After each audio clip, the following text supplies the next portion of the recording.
This week, the San Diego City Council responded to a county grand jury report calling for residents in the city to pay a fee for trash collection. Shrinking revenues across the state are focusing attention on possible new income sources, like trash pickup fees.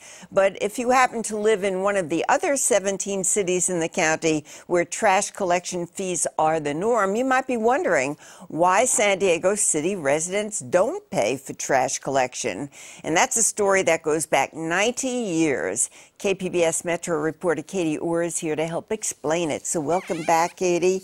All right, tell us what that 1919 law is. It's known as the People's Ordinance. Well, basically, that's a law that prohibits San Diego for charging for trash collection if you can get your trash to a public street in a city-approved bin.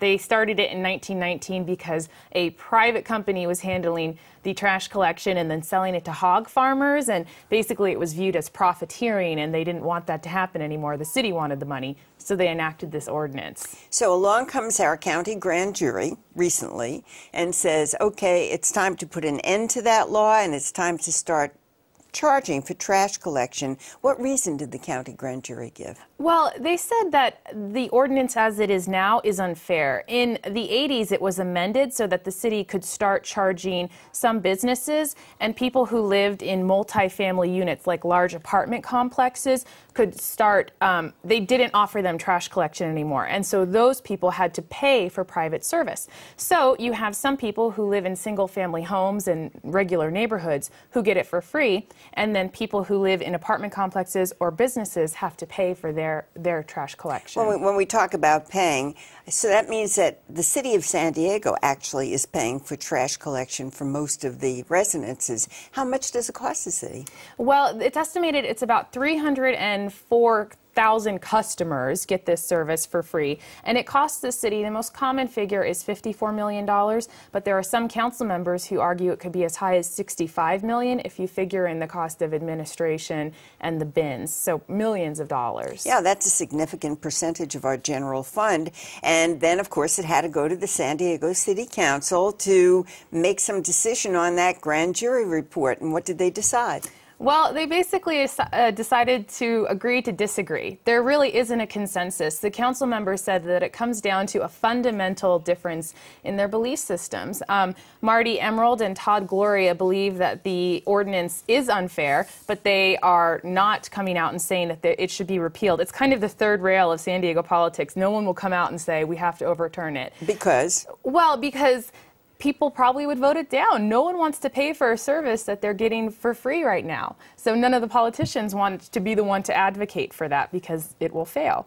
And then Kevin Faulkner and Carl DeMaio and Sherry Leitner say they don't believe the ordinance is inequitable, and they believe that these issues can be dealt with without repealing the ordinance. So when you talk about it not reaching a consensus, I mean, did they really expect that all of the members of the city council were going to agree on what to do? I don't think they did, but they had to legally send something back to the grand jury. They had to get it back by August 14th, and they are in recess in August, so they had to get it done now. It's the law. They had to formulate some kind of response. So in the end, they ended up sending a variety of opinions with a cover letter explaining that they couldn't reach a consensus. Okay, so this is the city of San Diego. We have a wide range of other cities and unincorporated areas where they do pay for trash collection. Is it expensive? What do they pay?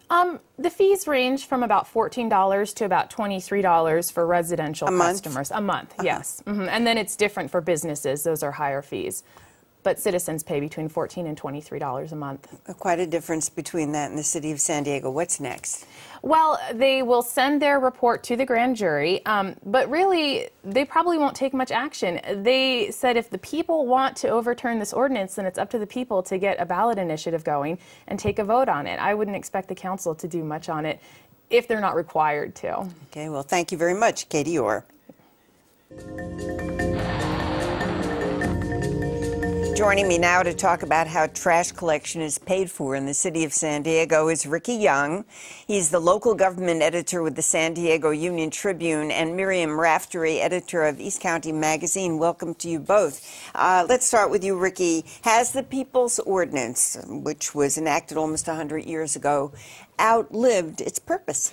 There are certainly constituencies that say that. The grand jury, as Katie talked about, has said that. The city's independent budget analyst has said that. The problem in San Diego is they have more expenses than they have revenue, and this is an ongoing and chronic problem, and a lot of people point to the trash fee or tax as a way to deal with that. But what's at the heart of the issue? Is it that San Diego City residents simply don't want to pay for city services? It's what you might call an entitlement, which is something people get used to and then they don't want to let go of.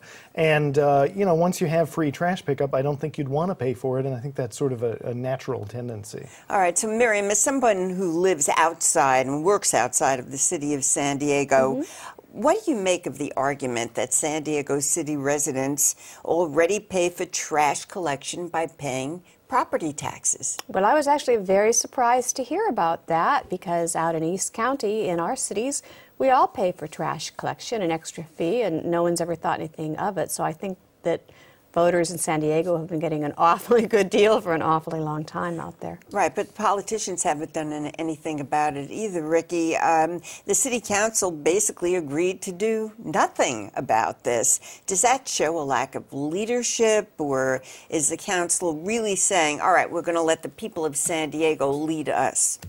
Well, that's been the mayor's line, that when the people come to him and say they want this, he will show leadership on it. I think that's unlikely to happen. And the council, I think each of them is responding to their constituencies on the subject.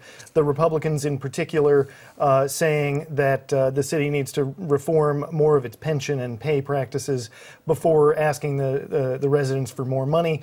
The Democrats more inclined to deal with the fairness issue about who gets charged and who doesn't, and with the revenue issue in terms of a fee or a tax for trash I pickup. guess what it comes down to, Miriam, is a question about politicians. Are they simply reluctant to take steps that are considered risky and that might interfere with their political ambitions? Well, absolutely. Republicans in particular, but everyone in this climate. If you come out and you publicly favor a tax increase, it can be a political death knell in a lot of circles. That said, we have seen it happen. In East County, we had some mayors, Republican mayors actually, and a school bond measure, sales tax measure and school bond measures that did pass because there were political leaders who got out and explained and made the case that we're going to have public safety cuts or hazards in our schools if we do not pass these things. And were they necessarily Republicans or Democrats? Actually, in the areas out there, it was all Republicans. All Republicans. There were no elected officials that were Democrats on those councils, with one exception, I guess, but primarily Republicans. Okay.